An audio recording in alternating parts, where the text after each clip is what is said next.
Welcome to the acclaimed podcast, The Deep Dive, featuring your esteemed hosts, Andy Monitor and Drew Dinzik, powered by BetSperts. Welcome to The Deep Dive. It is time to talk AFC East title winners of last year and the year before. And this probably this year, the Buffalo Bills. I think it's fair to say the most likely title winner of any team heading into this NFL season. I don't even know if there's a close second off the top of my head. Maybe the Bucks, I guess. Kind of in that sort of vein, but not anywhere close to realistically contending. I would think the second biggest favorite would probably be the Chiefs.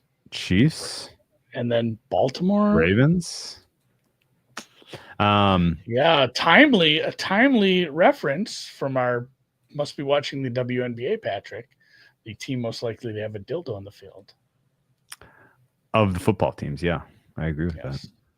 Yeah. Buffalo Bills currently minus 370 to win the AFC East by my numbers. That is short. That's a bet. That's a bet. Yeah. Ravens are minus 162. The Chiefs are minus 138. The Bucks are minus 113. So yeah, so I guess I'm not even freaking in the right ballpark. Philadelphia Eagles minus 170. So your second most likely division winner after the Buffalo Bills is actually the Philadelphia Eagles. How about that? We did not go there at all. How about that? All right. The Buffalo Bills, tone of last year's, kind of season previews, not just us, but I think across the space was, it was a 2-word kind of concept. Window closed? Question mark. We were worried about this team, and they were damn close to going to the Super Bowl. It surely felt like, wow, you were really close to the top of the mountain, and it looked like maybe you took a step backwards. Like how is this? How all of a sudden are you gonna compete with the likes of these other teams in the AFC that are rostered up, they're ready to go. You look a little depleted. You look a little sad. Is your window closed? Turns out no. Josh Allen continues to take his game to another level. The offense was a little bit surprising in terms of, I guess not really. Like, people had been talking about them running that type of offense, I feel like, for a couple of off seasons. Well, they finally did it, and they executed it brilliantly thanks to a healthy and outrageously good offensive line, solid production from your running back, okay production from your skill position groups, and a defense that wasn't especially tested until the going got tough, and then they fell apart like a house of cards. This Buffalo Bills team was a couple of closely contested fourth down conversions away from being right in that AFC Championship game and punching their ticket to a head-to-head with the Eagles. However, they were predictable to the tune of Steve Spagnuolo expecting which direction Josh Allen would sneak, and thus ends the Buffalo Bills' attempt at a 2024 championship, and they turn the page to 2025. Anything that you want to add to the color of the state of the Buffalo Bills as we evaluate their potential for finally reaching the mountain this year, Andy? No, I guess, yeah, we were very worried about this team. Like, are they going to take a big step back? Are they not amongst the teams that should be looked at as contenders? And then similar to what I said at the end of last podcast, where what if Drake May is just good and, he's in and he just elevates this team, because that's how it works. If the quarterback plays better than he's supposed to, the team cannot help but be very good. And I guess that's what we saw at times. Josh Allen threw the team on his shoulders at times and played some pretty damn good ball. And the offensive line, there's a decent case. I mean, there's two teams that are just so good, but they were the third best offensive line. There's a case that they're the best offensive line. And it's funny because they don't have a name. Like, there's not some big name Hall of Famer, I guess. It's just, not like some of the really good offensive lines of the years have had. And it's like, we talk about continuity. For me, it's a top 5 offensive line, and you just never know how things are going to shake out. And half of it is the thing we talk about with some of these teams. It's like continuity matters apparently, and then also having a quarterback. As we started the week talking about how Justin Fields might make a offensive line look worse. Having a quarterback with spidey sense and great legs can often make an offensive line look better. So I think they played well. The defense was better than I hoped, and Josh Allen was Superman. Here's my thought. You ready? Yes. On the offensive line part of it, because you kind of light bulb went off as you were talking about that. I'd love to hear the light bulb. If the Bills fulfill their destiny and ultimately win a title this year, and if Josh Allen adds a second one at some point in his career, as he is again clearly one of the best quarterbacks in football, I think a 2-title Bills team, the second most likely guy to get into the Hall of Fame is probably Deion Dawkins. Dawkins, but Dawkins' last 4 years have been pretty fucking great. And he may not be a household name because he plays in Buffalo, and Josh Allen gets so much of the credit for that offense succeeding. But my goodness gracious, his availability and his performance grades over these last 4 seasons at left tackle has been pretty outrageously good. And I think him as the anchor is a big reason why this Bills offensive line is as good as they are. Just besides the fact that they're well coached, they're well prepared. There's tons of continuity and chemistry between these guys.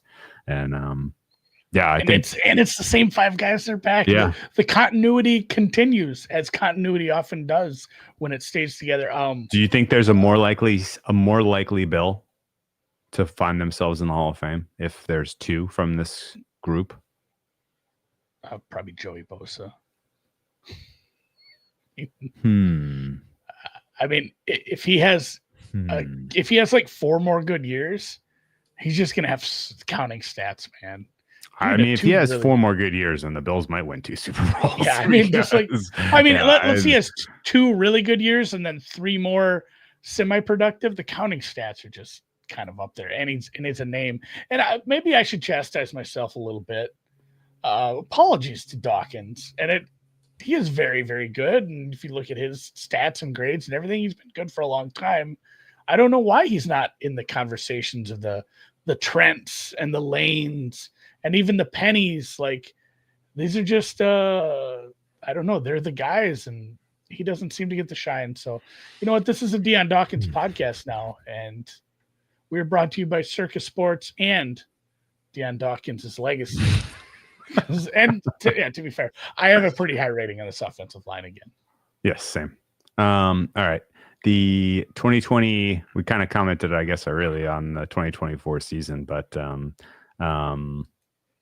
I think the fact that they were 13-4 and couldn't get the 1 seed, is kind of classic Bills, like, aw shucksness, right? Like we talked about on the Chiefs pod how they exceeded their Pythag win by 4. And of course the Bills exceeded their Pythag win too. They were 11.9-5. So 12-5 expected win-loss as opposed to 13-4. So not a huge exceeding of expectations, but I believe their Pythag wins would have had them as the best team. Now I got to actually look it up to make sure I'm not lying.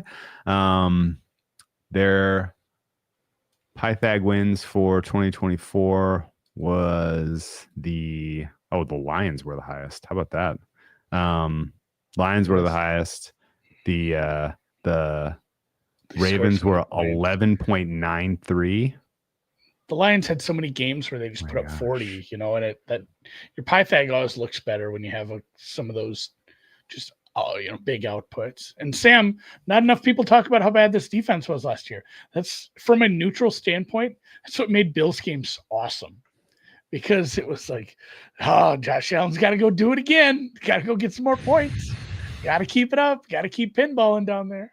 Yeah. I mean, even the title or the AFC title game, that was kind of a banger, I guess, depending on who you bet and who you like. But yeah, I mean, if there's not a huge exceeding expectations from the Chiefs, then the Bills could potentially be your 1 seed. And then rather than a 32-29 championship game loss in Arrowhead, you could have had a 32-29 championship game loss in Orchard Park. I was waiting the punchline. I knew it was coming there. Anyway. Nice. It was a close championship game, I thought. Ultimately, good. never really felt like the Bills could get their foot ahead of the Chiefs. I lost money on that game. I bet against the Chiefs, I remember, and it hurt. The win against the Ravens felt a little bit like the Ravens shooting themselves in the foot. Again, if Pythags held, the Ravens would have been the 1 seed, not the Bills. But some of their self-inflicted wounds were even more egregious over the balance of the season, and certainly in that game. Boat race the Broncos, comfortable wild card cover. Yeah. But then just ultimately, as you look at the balance of the season, like stubbed their toe a little bit in that Ravens Texans back-to-back weeks 4 and 5. They're 3-2. I think they were still I think they might have been an awesome. They were not a bet on at that point because the Jets, Dolphins, and Patriots were all like clearly flawed, and so the Bills, even at 3-2, were still healthy favorites to win the East. But that next stretch of games where they won 7 in a row, including the absolute, a little bit of redemption against the Chiefs, albeit winning against the Chiefs in the regular season, starting to feel like a Bills thing. Losing to the Chiefs in the postseason, definitely feeling like a Bills thing. But that win over the Niners was freaking awesome. Ultimately, I think that game won Josh Allen the MVP. His catching a pass from himself and taking it in for the touchdown happened in that game. I know it was such a cool play, but it almost has like nothing to do with, like, it wasn't a good idea. Like that was probably a bad idea to like pitch that back at that point. It's a dangerous play where you could lose possession. He fumbles it through the end zone or drops it, and it's Josh Allen, he's Superman. But it was such a cool play because it worked. But boy, we're looking at that in a different light if that's a fumble. Absolutely. It just looks really cool in the stat sheet, obviously, as well. The Bills were involved in 2 of the most compelling and awesome regular season games of the season. Their loss at the Rams, 44-42, was unreal. I believe that was the game where Josh Allen had 3 touchdown passes and 3 rushing touchdowns, which seems impossible. And then the next weekend, their win over the Lions, 48-42, that was something else also. This offense was able to reach levels that were pretty fucking impressive at times over the course of the regular season, and almost had enough in the championship game to get to their first Super Bowl. But no other real thoughts. What do you take away from the 2024 season, Andy? I think that the window probably isn't closed. Maybe we're gonna be wrong again, and they're just gonna be horse shit and win the division. Be just it's hard to see them missing the playoffs or something, but just playoff cannon fodder for the good teams if it doesn't turn out good. Defense doesn't matter if you have a MVP candidate. I got a correction or retraction there. Defense doesn't matter if you force as many turnovers as these guys did force more turnovers. Maybe. I think it was the most. They forced more than anybody. Oh, it had to be. It was a lot. So many games. I think they had a turnover in every game except the Rams game. And they had multiple turnovers in over half of their games. It's 3, 4, 2, 2, 2, 2, 3. They were a tour de force of giving themselves extra possessions. And you know what you don't want to do necessarily if you're playing the Bills? Give Josh Allen extra possessions. And yeah, that was probably the only signature of their defense, because otherwise it was a pretty uninspiring unit, I thought. And you're right. The limitations of that unit really didn't get talked about enough. They were great rush defense, but a pass defense that you could certainly find success against if you weren't turning the ball over. And it's weird too, because I look at last year and then I look at this roster and I have this as a top half of the league defense. And it doesn't feel right. And I might need you to talk me down a little, but they made some additions, and they had, like you said, it was a good run stop. You see this with good teams, though. You see this with, teams who are playing with leads often, and obviously with teams with a CB2 and a safety unit that can get picked on. Like maybe they'll just we have good run stop numbers because teams don't run against us that much because they can't afford to, yeah, even though they probably should try to play a little football. We need to score here. We can't be getting 2 yards a clip here. We need to throw the ball. So it's for me. I have a lot of hope for this defense, but I have my finger on the trigger to lower these numbers pretty quickly if it's not coming to the fruition I think it'll be. Okay. They were a fun team to handicap. I feel like I bet on or against them pretty much every weekend, certainly down the stretch. They finished 12-8 against the spread, 14 games to the over, 6 to the under. They were over darlings through the middle of the season where they just could not get these totals high enough. You see them in the 40s week after week, and they'd land in the 50s. It was something else. All right. And I don't know how everything, turnovers are treated differently in different grading systems, but yeah, it's like, hey, you give up a lot of yards, but then you got a bunch of turnovers. What do we do with that? Was this good or not? The result was good. Doesn't feel super repeatable. Yeah. Yeah. The offseason for the Bills was fairly uneventful. Did you feel the same way? Yeah, there wasn't one of the, the opposite of the Patriots as far as like, hey, let's make some really, really big signings. Wasn't a ton of that, I guess, besides Bosa. You got Josh Palmer, Josh Palmer's a good wide receiver. It's not who you want to be your number one, I don't suppose, but he had 2,200 yards over the last 4 years with the Chargers. It's serviceable wide receiver. You got another defensive end in Michael Hoyt, who will start playing in week 7 because he took drugs that he wasn't supposed to. You got Larry Ogunjobi, and then from there, I don't know what. Like Tre'Davious White's back, and I'm trying to find some other guys. Like Von Miller's gone. You have him off the books at least. It's like $10 million in cap space to not have him anymore. It was kind of always going to happen based on how his contract is worked out. But you got rid of Khair Elam. He was I think it was a trade with Dallas. Micah Hyde, retire. I don't know. What else do you have besides the draft? That's about it. The Joey Bosa signing is a kind of a, I don't know, 1-for-1 with Von Miller, from what I can tell you. I don't know. Von Miller disappointed a lot. Joey Bosa disappointed because he wasn't on the field. Right. I think Joey Bosa has a lot to give still if he's, if he's healthy at any given point.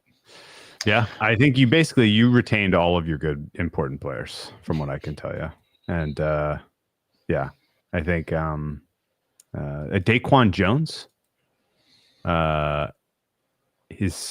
they managed to keep him, right? Was he a re-sign? I think. I don't remember. Retaining, I think I had a note on that I think he was still under contract. He was still under contract. They did some, Shakir, Bernard, Rosso, DeMar Hamlin got. I think he was re-signed, restructured, or what have not. Like they kept. The nucleus. I'll say this: Khair Elam, addition by subtraction.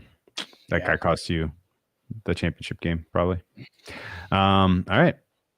And it was, and that's what sucks about being good. You never get to draft very early, and they did trade up though in the second round to get somebody they like. So I think they realized their defense needed some help because I think it was the first 5 picks they made were all defensive. Maxwell Hairston, cornerback, Kentucky, fast guy. You have your CB1 if he clicks, and he's going to have to because he's going to have to play. Already hurt. Yeah, it's already hurt and already off-field swirling issues. He had some of that coming in, so we will see. But that's not ideal because you need some players in that secondary right now. You went and got TJ Sanders, South Carolina, traded up for an interior guy on the defensive line. You got Landon Jackson from Arkansas, big pass rushing threat, I suppose. He's going to cycle in, and then even more defense from there. Another defensive tackle, big dude from Kentucky, Deion Walker, Jordan Hancock, another corner. He's kind of a nickel / safety guy. That probably is just like a special teamer for right now, but we'll see because they need bodies back there. Then a lot of depth from there. They drafted a tight end, run blocking tight end in the 5th round, then some day 3 depth guys. Okay. That was quick. You want to look at the schedule? Yeah, they didn't have an exciting. I don't know. Does anybody have anything else to say about the offseason in the chat? I don't really know what they could have done that would have really changed my opinion. I don't know that they needed a big splashy move. I don't know that they needed a shake it up at all. I think the fact that they retained all their coordinators and positional coaches was good. This is another year together with the same coaching staff. That's a good thing, I guess. The continuity there definitely helps. They did get a new special teams coach, Chris Tabor. Mm-hmm. They fired the old guy, and then some other, assistants that were hired, but all the big names are still in place, which is ideal because oftentimes teams that almost get to the Super Bowl or get to the Super Bowl lose coaches. And I mean, they can get just stripped sometimes. Baltimore 2 years ago. Was there anything you had to add about like why they can't beat the Chiefs before we go to the schedule? It's not a great matchup to have a beat up secondary and a pass rush that can't get home. Yeah. When you have to what's hinging? What's the hinge of this game? Like, where's the fulcrum here? We have to stop Pat for like 1 or 2 drives in the second half. And when the secondary can't hang with anybody, they're banged up and the pass rush isn't, up to snuff. It makes it awful hard because at that point, Josh Allen has to be perfect for 4 quarters to beat that team, even when it's a down year for Kansas City. And, we've seen it now the past couple of years where they certainly have a second gear in the playoffs, but it's kind of 3 of these losses now are like, oh my God, close. Which I mean, is this a confidence game at this point? I mean, that overtime game, I've seen how it broke you. I can't imagine being one of the players. Diggs drops that pass that would have got them the win 2 years ago. The 4th down conversions this year would have swung the game. Wasn't there who's the tight end? Which of the tight ends had that drop? The first guy, Kincaid. No, the other guy, not Kincaid. Was it Kincaid? I think it was Kincaid. Kincaid. Yeah. I mean, like it's been 1 or 2 plays where the Bills have kind of lost their shit, and the Chiefs never do. It's a good point from Sam too. Just like playoff Andy Reid, who's that's in his bag against playoff McDermott. And as much as I think McDermott's a good coach, he's not on the level. If it's deja vu all over again, are we really doing it with McDermott in 2026, Andy? It's so weird because it's hard to win this many games, produce an MVP quarterback, almost get to the Super Bowl and be like, oh, we're done with you. Although, you need an excuse, which you had it and you didn't take it. If you really wanted to get rid of him, we had the 9/11 thing. We had to be like, hey, this team is located in New York State. We can't have that. He's out of here. That's super weird. Like, you have to have a shitty year or at least a down year. How many games do you have to lose to justify getting rid of him? If you keep winning your division, winning 12 games, it's really hard to say, like, we can do better. And also, who would you hire right now? Like, I guess last year's cycle, there were several good coaches that it would have been really fun to have Ben Johnson running this offense, I suppose. And I think he would have jumped at that chance rather than going to Chicago. Like, oh my God, you give me an MVP quarterback? Okay, I'll do that instead of a project. But it's really hard to justify, right? Yeah. It feels like it's pragmatic, but it's unrealistic. I feel like you need somebody who knows how to stop Mahomes, and there's maybe only one guy on earth. He had such a set of tools, and in Vic Fangio's defense last year with his wife's plastic surgeon. His wife's plastic surgeon. No, I think it's. I don't know. I don't know. I don't know the answer to any of this. I don't hate this. If this keeps Sam's on a happening, roll today. Joe if this Brady, keeps happening, here's, I mean, spoiler alert. When you see the schedule and when you think about how much success the Bills are likely to have in the regular season this year, like, I mean, we can probably already kind of get him fitted for a Giants cap, Mr. Joe Brady. Welcome to New York City. Welcome to the big city, country bumpkin. It does. I mean, he's going to get hired by somebody as a head coach next year, you would imagine. Let's look at their schedule. The Buffalo Bills are favored in every game, Andy. Don't look at the logo, guys. Oh, wait a minute. I put this on the Patriots logo because I was hustling so hard. This is the Bills. Don't worry, guys. Anyway, you want to vamp for a second more? I'm going to make a new one. Okay. Well, we can do our ad read. This is the schedule, and this little bit of downtime where Drew brings up whatever editing software he's using is brought to you by Circa Sports and the Circa Sports Survivor Football Contest and Circa Million 7 Pro Football Handicapping Contest. The biggest guaranteed prizes, the biggest prize pools. You can play from anywhere. You just need to get your ass to Las Vegas, Nevada, and sign up. We'll be out there for sign up weekend, podcasting live. I don't know what division that'll be. It'll be somebody fun though, but we'll be doing at least 2 to 3 podcasts from Las Vegas while we're out probably there. Be Baltimore, I think. But yeah, we're gonna do a Thursday, and then we're gonna do a Friday show from out there as well because we can, and that's just fun. And I'm all vamped out. I'm all out of love here. Oh, look at that. We're fixed. The Buffalo Bills. I know you. By editing software, I mean Google Sheets. Buffalo Bills favored in all 17 games this year, Andy. In fact, there are only 3 games on their schedule where they are favored by less than a field goal. Those games are week 1 when they host Baltimore, week 9 when they Sunday host football to start Kansas City, and week 17 when they host Philadelphia. Their 3 toughest games on their schedule happen in the friendly confines of Orchard Park. Every other game on their schedule, they are 3 points or better than every single team they face, including all of their road games. There is no situational headaches for them to face in terms of travel, in terms of international nonsense, in terms of just difficult situational spots. Couple of rest games, which are tricky, but they're against teams that you are substantially better than. I mean, sky's the limit for these guys this year, Andy. They'll probably do some dumb shit and lose 2 or 3 games because they always do. But in what universe is this not your 1 seed in the AFC? Where, I mean, one of those other teams, Kansas City or Baltimore, has to have like an amazing season, and they have much tougher divisions.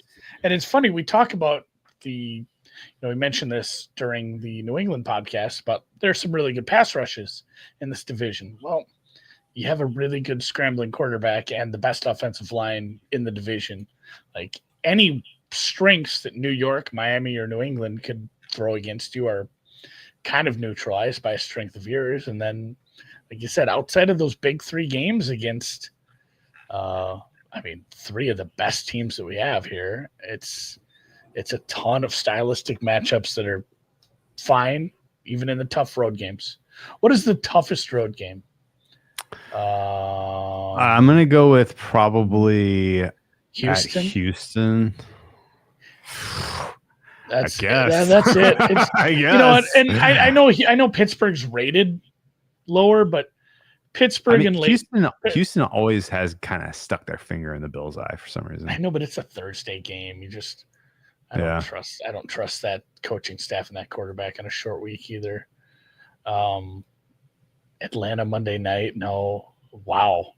I know. Wow is right. The toughest road game is probably cake. Yeah, it's Houston or Pittsburgh, and Pittsburgh is more.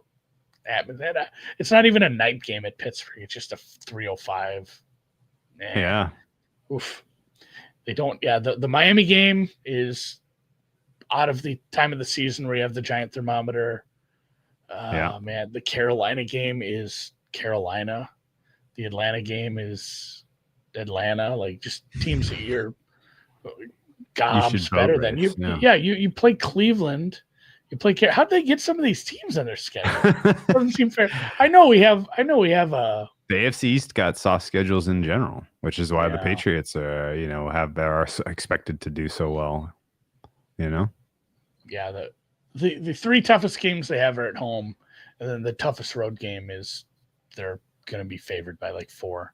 Yeah, and also their 3 tough games are spaced out pretty damn nicely. It's not like it's back to back either. I know you're coming off a ton of time to prep for Baltimore. Yeah, you're coming off a presumed game where maybe Josh Allen doesn't play the fourth quarter in Carolina. And then you're coming off a game where I don't know if they could throw out the punter at quarterback in the fourth quarter if Cleveland is as big of a mess as they possibly could be. Yeah, we got a split game, week 16 for Dylan Gabriel and Shedeur Sanders to see who's going to be on the roster next year against the Buffalo Bills. Yeah. Oh, boy.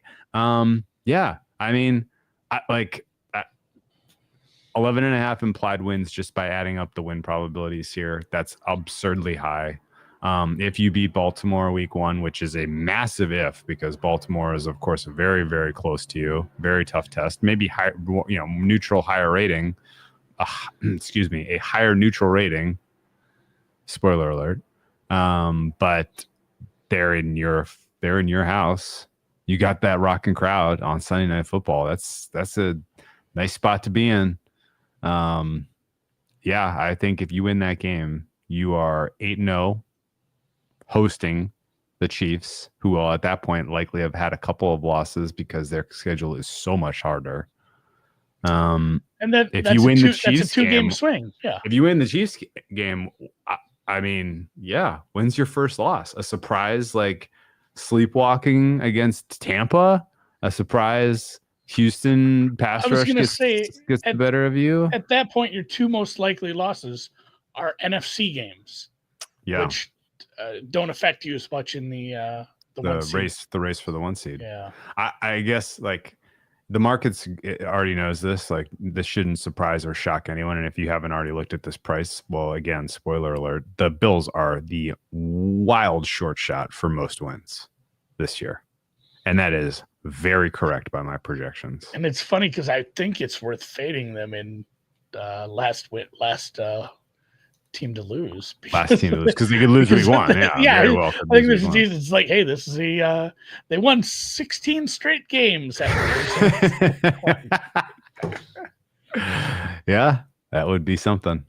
I mean, your games where you have a short time to prepare, Thursday Night Football versus Miami, your defense is probably going to get a little exposed there, but you can, if you don't punish that Miami secondary, then you deserve to lose.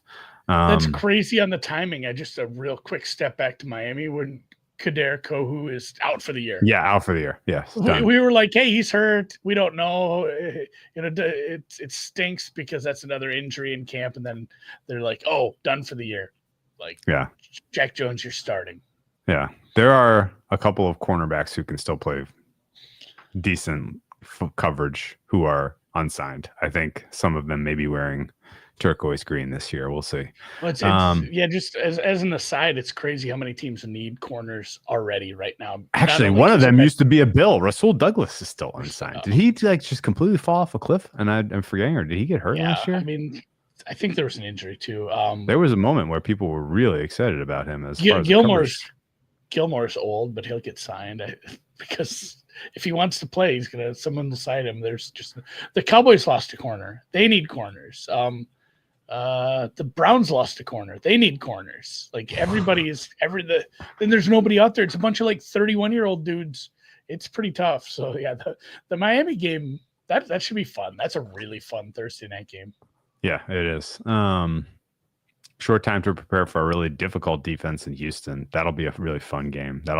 If Buffalo is just an obscenely market rated number at that point, that might be a fun spot to get a little frisky on Houston, finally ending the reign of terror that the Bills have on the rest of football. If Tampa doesn't do it, Houston has potential to do it. If Houston doesn't do it, I don't know that it's happening, because honestly, that Philly spot we talked about that's the shit sandwich for Philly at the end of the year, where that's 2 games between Washington. Yeah, they have Washington, Buffalo, Washington. So it's like, if any of those games matter the least of those 3, it's this game. Meanwhile, Buffalo, after you play Cincinnati, like, I mean, you're obviously have, divisional games. You don't want to lose to New England and the Jets. You may, but you're, dude. Shit. You probably are resting everyone against that Jets team. If the Jets get their 5th win in that game, I'm gonna be so pissed. Anyway, the Philly game, like, that's your dress rehearsal. Like, you could already have the 1 seed sewn up, but I doubt that stops you from going out there and really trying to go toe to toe with the champs. So yeah, I'm not calling for an undefeated season here by any stretch of the imagination. Like, something will happen, but the ceiling is very, very high here. Yeah, the ceiling is just like whatever else you want to play, including undefeated. But I don't think the price is going to be good enough. If you over 12.5 is plus 132. Do you like that? If you were to enter the Circa Survivor. Do you see any spots where you could use this team this year? Yeah. I mean, the real question is how you rate your decision making based on future value? Yeah. Where do they hold them? I think this is this is one of the most valuable cards, and it stinks because I don't think we can have a nuanced enough conversation about this right now, because you have to wait the weeks. Like, which weeks are there? No choice. Good choices. Yeah, no good choices. Working backwards, where you need to, even if it's chalk, where you just have to use them, because I don't know that they'll ever be chalk.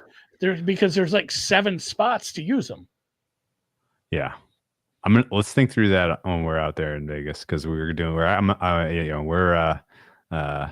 into Survivor this year. We're gonna play, and I'm not good at that, but you're gonna have to. This is the Buffalo Bills are your get out of jail free card some week when there's no good choice. Don't take Indy week 1. That's been my bugaboo. So tentatively, some spots you could use them. Weeks 2, 3, 4, 5, 6, 8. Probably, 11. Probably 11, 16, 18. 13, surely. 13, 14, 15, 16, and 18. Yeah. There's some spots to use them. Yes. All right. I don't know what else to say. This is, if the Buffalo Bills are not your 1 seed, and if they are not hosting the AFC title game this year, I'll be surprised. The other kind of important thing about hosting the AFC title game this year, Andy, is unless there really is some shakeup in the AFC West, which possible, but ultimately not that likely. Baltimore and KC are 2-3, which means there is a world where your path to the Super Bowl is going through only one of those. Which is so nice. It's all so coming together. Nice. It's all coming together, Buffalo. Which is so nice.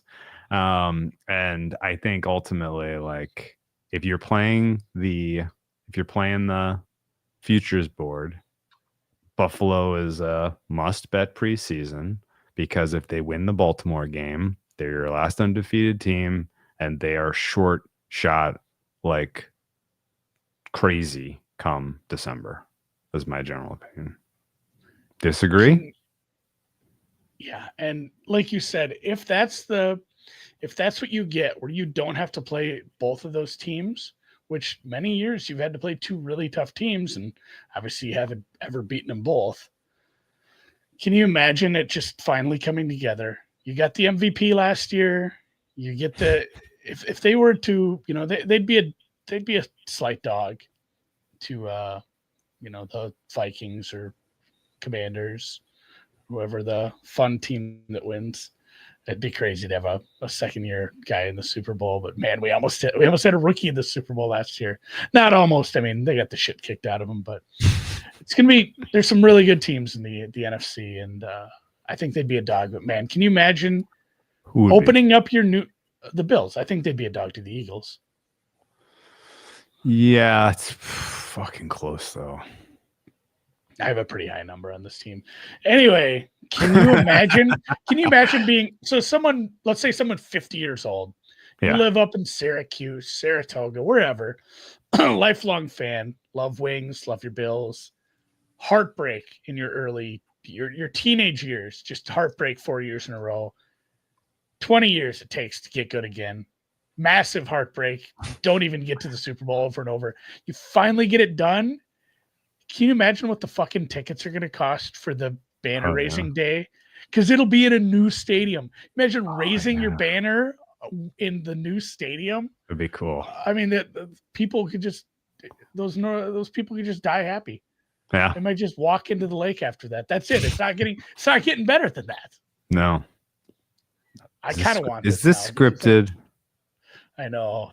Oh, weird, Roger. No, I'm not being serious. It'll be funny. It'll be funny if we get a surprise team, like somebody just lucks their way in with some. It's not that long ago we've had an NFC title game where a team didn't have a quarterback to play. True. Things can happen. You can end up with a weird team in the final. But that's just it, man. Josh Allen's Terminator. Yeah. Is there a player in football who matters more, who is less of an injury concern? Like that combination of how much you matter and how unlikely you are to get hurt. I mean, there isn't. I mean, Mahomes is not that far behind him because every time Mahomes has got hurt, it's just like, oh my God, that's 3 weeks. And then he's playing. He's played through it. Yeah. Mahomes has played through bad looking injuries. So, I mean, so is Allen. Like, Allen had some serious shoulder shit. Allen is sturdier, even though people are making fun of Mahomes' physique in the offseason. I guess I will note this. The schedule is easy enough and the path is straightforward enough. And you only have to win a couple of games to get the 1 seed. I would imagine there is some sincere gamesmanship about when they use Allen on the ground this year, right?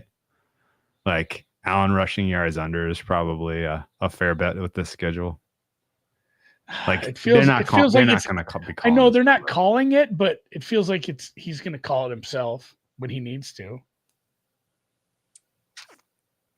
Yeah, in the games when he needs to. Yeah, 4 times this season. Like, how many games is he going to need to? That's my point. I feel like it doesn't matter if he's winning by 10. If he sees an opening on a 3rd and 4, he's running. Okay. I mean, you're right. You have a good point. They're not going to. Hey, we should get this guy 14 carries a game. If they do, then we should fire McDermott. And it is something even that if he wins the Super Bowl.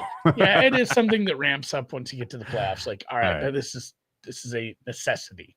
Yeah, Patrick saw what I saw, which was Allen was very good about not running in the regular season last year. He picked his spots very judiciously, and I think in general helped himself get the MVP that way by just his ability to stay available.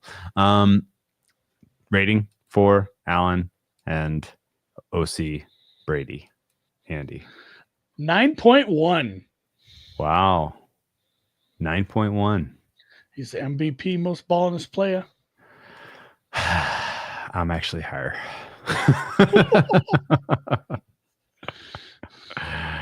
Let me see if I can pull up the numbers to defend this, but I'm at a 9.4. That's fine. I can't be mad. His last 3 years, EPA per play, 0.19. EPA per dropback, 0.19, 0.11, 0.25. I don't think you can find any other example of a 3-year stretch of a quarterback where you've had this level of consistent excellence. These numbers are absurd. I know that Lamar ultimately finished the season last year with a higher EPA per dropback, and it was tempting to come into this year with the hot take of Lamar should be rated higher, but I can't do it. I think Allen's skill set and his singular excellence is pretty obvious. Best defenses in the NFL really still aren't stopping these guys, in my opinion. You have to outscore them by 3 points. You have to score the touchdown in overtime to put them on to put them away. You have to score the last 3 points, and it would be awful helpful if the clock were expiring at that point. Yes. Yeah. All right. This skill is something position. I didn't know how to phrase this, but Sam has a good positive interception luck. It's hard to say it'll regress, and at the point I was going to make before I read the rest of the sentence, playing a bunch of bad teams anyway. So, hey, can you believe Josh Allen threw 3 interceptions against? I thought his decision making was vastly improved last year. Yeah. Didn't you? It wasn't frequent, but he would have a real stinker here and there. Okay. And then, but it felt like some of those were like, that was a horrible interception. And then you look and like did the field position flip by that much? Like, honestly, it's he probably avoided a sack there. Fuck it, they'll take it. Doesn't matter. They'll get the ball. They'll get the ball back here soon. They'll play. You want to guess what his lowest EPA per drop back game was last year? It was the week 4 loss at the Ravens. That was his stinker. Okay. He was quite poor that game, and it was mostly sacks, honestly. He didn't throw any picks that game, but his EPA per dropback was minus 0.39, which was bad. He was a minus in the win against the Colts, and he was a teeny tiny minus in the loss to the Texans. Every other game, he was positive. And then he finished with an average EPA per dropback of 0.25, as I mentioned. But, I mean, his median was even better. It was like 0.3, almost 0.35. That's kind of one of the reasons that I think my numbers scream Allen, because I do median Z-score type of regression. And it's just his game-by-game medians were just unreal. 0.76 EPA per dropback in that Jaguars win 47-10 week 3. I wonder if anyone did better than that in a single game all year. I don't know. That was a fleecing. That was a fun one. All right. Those teams weren't playing the same sport. Can you imagine every time you tell Allen to drop back, you're adding to your expected points by 3/4 of a point? even if it's a quarter, like you said, in the average, it's just like, drop back. Like every drive should be worth a field goal. God damn. He was a 0.5 against the Dolphins, a 0.51 against the Niners, a 0.52 against the Rams, a 0.63 against the Lions. He had 5 games where his EPA per dropback was a 0.5 or better. That seems impossible. All right. I got enough. All right. Skill position group for me is a 5. Like, don't love. Really? Yeah. Where are you? 5.5. No, we're not that far. No, I think you're probably splitting hairs there. Depends how you feel about Josh Palmer. Don't really care for him. Yeah, I mean, it's a fine fit though, right? Keon Coleman and Palmer for me are like real like second tier guys for their positions, but they do serve specific roles. Khalil Shakir is your most important wide receiver by my numbers.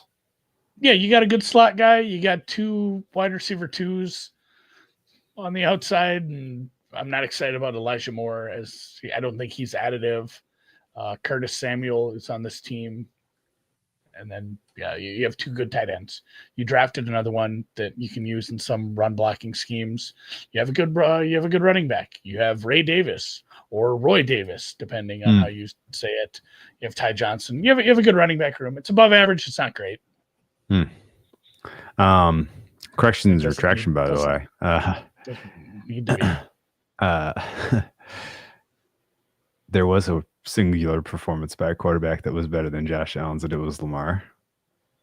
At the Buccaneers, week 7, his EPA per dropback that day was 0.99. That is insane. I'm going to have to watch that game. Oh, my God. Holy smokes. Wow. Okay. Sorry. Offensive line. 8. Yes. Same number. Okay. All told, is this your best offense? It is my second best offense. It's my second best offense as well. Defensive side of the ball, run stop. This should be presumably a good number. Well, now I added all the teams back, and I got to clear this down. All right, AFC East. I only want to look at these 4. Run stop's a 6. That is an above average run stop unit. And it was good, and I don't think it's getting worse. I know some of the additions you made to the defense are more in the pass rushing sense, but you drafted TJ Sanders. I think he helps. You brought your linebackers back. They're healthy to start the season. And honestly, your safety group is a plus too. So along with a couple of the corners. So good above average run stop for sure. Okay. I'm at a 7.4. I think it's even better than you're laying it out there. I think their numbers last year were excellent. There are only 5 or 6 units that I would rate higher as far as run stop goes. Tempered a little just based on that's their strength, I think. It is, but I tempered it a bit just based on going back and looking at how often teams ran and the reason. It was the same thing you get with some of these good teams. Like, hey, go look at the Jaguars game, and it's going to look like they didn't run very well because why would they run the ball? And those are just a lot of them are dead downs, and I don't know. It turns into a weird problem when you have such a good team and you're not running against them all that often to begin with. Maybe I'm a little low. I think I wonder what your pass rush numbers, though. I think we'll disagree there too. Okay, my pass rush number is 6.1. Okay, never mind. I'm a 6. I thought you were going to be below 5. No, I think this is a perfectly good unit. I would say that overall, Greg Rousseau and Ed Oliver are a little underappreciated for their ability to contribute on the pass rush side of things, and Joey Bosa is a little bit of. Joey Bosa is, he's gravy. AJ Epinesa, gravy. Your 2 signings and Michael Holt and Ogunjobi, gravy. If they can provide you anything with kind of a second wave, then yeah, solid. I think this is good, not great pass rush. Yeah, I'm there, and this number is assuming Joey Bosa at 100% health to start the season, and Michael Hoyt out with the suspension. So you lose a little bit of depth there. You brought in, you have a bunch of rookies that could contribute, which should be fun. That's something to track through camp. The Sanders, Walker Jackson, and Jordan Hancock too at the safety spot. There's a bunch of rookies that might get some playing time in this defense. Interesting. Your highest pass rush win rate player was surprisingly Ed Oliver. How about that? It's funny too, because I was just looking at stuff. I like Rousseau a lot out of anybody. Yeah, me too. But his numbers were not quite as impressive last year. But that's fine. It was basically as a unit they were great. Their pass rush win rate as a unit was 6th in the NFL last year. Their run stop win rate as a unit was 5th in the NFL last year. And a lot of that is health. They were very healthy and with the big bodies, I thought, last year. The linebacking core was where they had some injuries that tended to matter. And the secondary by the end of the year was a MASH unit, and that obviously mattered. Coverage is where I'm coming in lowest for this group this season at a 3.5. 3.75. Wow, we're kind of pretty close on here. the nails here. Benford's really good. Yeah. And period. And that's the end. I would give him good. Really good feels a little bit of that's a little gloss. I said pretty good. He's pretty good. You said pretty good? He's pretty good. Yeah. I don't think he gets a really. He gets a pretty. Okay. In totality, this is my 11th best defense. Same for you? Same rough ballpark? 10th. Okay. The intangibles is not great. McDermott has some problems, albeit he does seem to have the ability to rally these guys around anecdotes that, really kind of bring a locker room together. I'm not going to be too negative here. I ended up with a 5, but this could be too high. I'll admit it. I know we grade Joe Brady as far as the OC number, but I want to throw him in this part too. I just think it's always been a well coach. I went 5.5 because it's hard to take McDermott seriously as like a coach or a man sometimes. But with all the success and what this coaching staff in totality has done, it's hard to say like it's not a negative. So I have it as above average. So I was going to go low, and what swayed me was looking up the aggressiveness rating from Mike McDaniel and seeing that McDermott was second in the NFL last year. And I guess a lot of that might have been he had his hand forced, I feel like, as opposed to just doing the right thing at the right time. But he was a very aggressive decision maker. Number 2 in the NFL after Man Campbell, as you would guess. All right. This is actually a really bad special teams unit last year. I'm at 4.5. Is that too high? I went with no, because we brought in the savior, Chris Tabor. That's what they're saying. No one has said that, but was he a Jet? He's been a bunch of things. He was with the Browns most recently. He was, honestly, I think he was actually the interim head coach when they fired Frank Reich. Panthers, yeah. He was wow. So they brought in another head coach to be there. He was only a head coach for 6 games, but he does have a win on his resume as a head coach. So Chris Tabor, I bumped it up because he got a new guy in there, and we'll start at league average and assume the kicking game and everything comes around with Tyler Bass, and I believe it's going to be Brad Robbins. In addition to being a former interim head coach, did you know he was at one point a head coach? Not in the NFL. Oh, at Culver Stockton, wasn't it? Culver Stockton I have the College, same page. a private Christian liberal arts college in Canton, Missouri. Culver in Stockton. Canton. Just say Canton. In Canton. He's been. He's a coach from Canton. Yeah, Canton coach. All right. Okay. Final score for the Bills for me is a 6.3. I am a 5.98. Okay, pretty damn close. +6. Guess what, guys? Everyone fucking knows this. The Bills are a +6. I don't know that you're going to get much disagreement from anyone. And this was probably the lowest utility podcast you've heard of the entire series so far. Patrick is from Missouri. I had no idea where Canton, Missouri is. Beautiful Canton, Missouri. I wonder if it's on.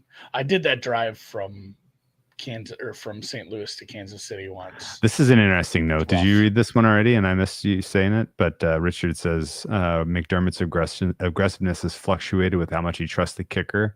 That's interesting. That checks out. Without having the data in front of me, Tyler Bass does suck, as Patrick notes, and there was an aggressiveness tied with like, I don't really feel like trying this 48-yarder because this Bass is just gonna fucking miss. Let's just go for it. Oh, we got it. Maybe I should go for it more.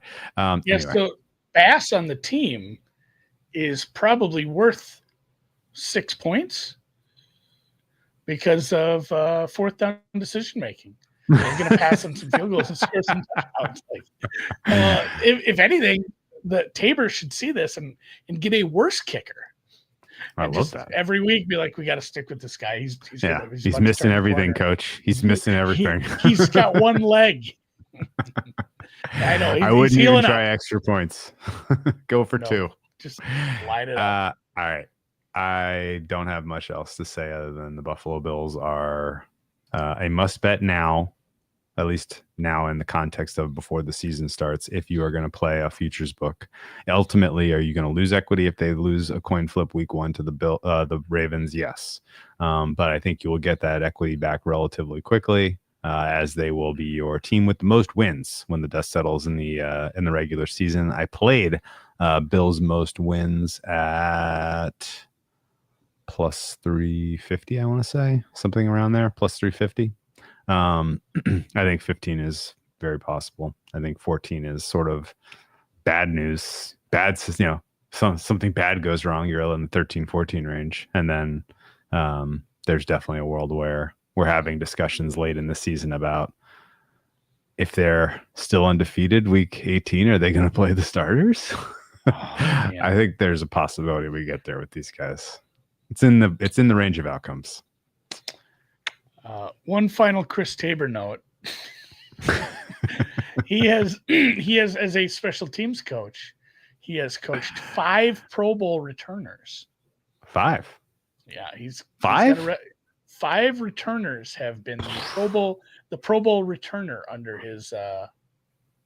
Were a bunch of them the same guy on the Browns or something? I don't Devin, know. was he a Bears and Devin Hester at one point? I don't know if he went that far back, but yeah, it's funny maybe he did work with that squad. So Tabor, maybe this is a sneaky special teams edge we're gonna see at this one. So all right. Offensive line's back, Josh is back, special teams is fixed, Joey Bosa's in the fold. 14 wins. Let's go. Schedule is pudding soft. Yeah, I think this is happening. And the one thing we didn't say that was probably every other preview you'll read, watch, hear, see is going to say the word everybody eats. And I don't think we said it once. It's like the Joe Brady thing where that's how his offense is, where it's like we're not focused around one guy. It doesn't matter who the players are out there. It's the ball spread around. We're going to mix it up with a lot of different, a lot of different looks, and everybody eats. So I think we should get that in there at least once. Everybody eats. Everybody eats. Especially when Josh Allen is doing the feeding. It is a healthy, happy, full set of tummies. All right, man. Maybe the thing I'm most pumped about to see I hit the music here is night number 1 in Vegas. Heading to whatever the fuck the wing spot is that Sammy P. Yeah, that place I can't think of the name of it. City, Magic City. No, that's a strip club. That's a strip club. Magic City Wings. Blanking. Nope. Something City Wings in Vegas Wednesday night. I'm pumped for that. I love it.